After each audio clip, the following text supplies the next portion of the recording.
What's up, guys? Welcome back to the podium couch. If you watched my previous videos, you might have heard me gripe about a few things on my cockpit regarding the seat. So today I'm going to work on doing a couple fixes that might help out a few of you that have similar seats. Overall, I love this cockpit for being a $300 cockpit. It really isn't half bad at all. But my two biggest problems, first of all, is the seat is about as hard as you could possibly get with a piece of foam under you. And down below, I have nowhere to put this butt kicker. So you'll notice I've pulled out the staples back here. I wanted to make sure that this was going to work before I made the video. So I pulled out the staples. You can see under the seat here. And I'm going to go ahead and pull the seat up. I did cut a piece of foam already and tested all this. So I inserted a 1-inch piece of high density foam under here. I'm hoping that that'll help with the cushion when I'm driving. But the other thing I noticed in checking the seat out is it's got a wood plank under it, which explains why it's so firm. It doesn't have any springs. It's kind of cheaply built, as you would expect from a $300 simulator. So since it's got that wood plate, I've decided I'm going to go ahead and drill some holes and install this mount right here, just a pipe mount, and a little pipe to attach the butt kicker to, and I think that will help with the overall clipping that I'm getting from the butt kicker, and also bring the vibration up to the seat where it belongs and put me in the same spot as somebody who actually got a butt kicker mount built in, like a play seat or something to that effect. I'm also going to go ahead and tie up some of the wires and get this cleaned up. So we'll go ahead and jump over to drilling some holes real quick. All right, so a couple things I've thought about in advance. First of all, there will be a little bit of hardware underneath the seat because the bolts are going to have to run through the middle. Obviously, I'm not putting the mount on this side, but I am going to drill from this side. So I'm going to use this to mark in my holes and drill them out. But one of the reasons I'm going so far forward on this is because I sit further back. My legs are light here on the front. So if I mount towards the back, there's a better chance of me feeling the hardware during a race and it getting uncomfortable. Whereas going towards the front, I'm less likely to notice them, especially with the pad I've added in. Quick thing on the pad, I did get a 2 or 3 inch high density foam pad. That was too much foam. I wanted it to look clean still. I wanted to be able to press this down in here.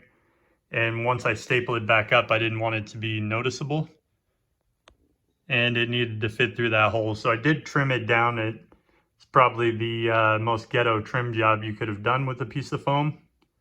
But I think overall it's going to improve the feel of the seat and help with the cushioning. I'll let you guys know later down the road if I'm right or wrong about that. In the meantime, though, I'll go ahead and mark these holes and get them drilled and then show you guys what it looks like when I'm done. Alright guys, 4 holes are drilled. You can see underneath hardware goes all the way through. Ready to mount my plate down below. Hopefully no hiccups or speed bumps with the plate going underneath. And then I will catch you guys up once I've got the butt kicker back on and we're closing up the last of the seat. Well, that went surprisingly well. So a couple problems I anticipate may come along is that pipe may start to unscrew as the butt kicker moves. So I may need a set screw or some Loctite or something down here. And the other thing that could happen that I could see being a problem is that the bottom down here not being capped. Maybe the butt kicker comes loose and slides down. I tightened it on there pretty hard, but I could see how that might happen.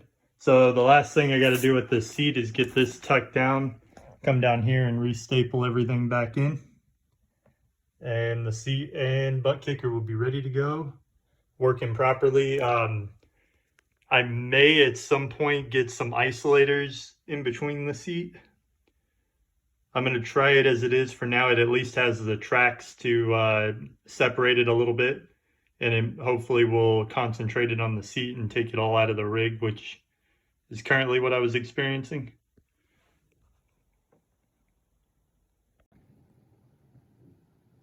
All right, got a little crazy with the install, the setup, the wire cleanup. Got my tablet mounted now. Let me show you what's down below. Butt kicker's nice and solid down there. Part of the reason I cut away and did so much is I was able to get the wall-mounted TV projecting the same image as the computer, so if I have people over hanging out, they can watch the race without having to sit right behind me. But yeah, overall, a lot cleaner. It'll do for the moment until I get a center console set up. Watch the comments once I've tested the butt kicker and the seat improvements. I'll leave some comments and let everybody know how that turned out. Also catch me. I'm going to try to do some live stream racing, probably starting today. So try to catch me on that. Follow the page, like, and leave me some comments.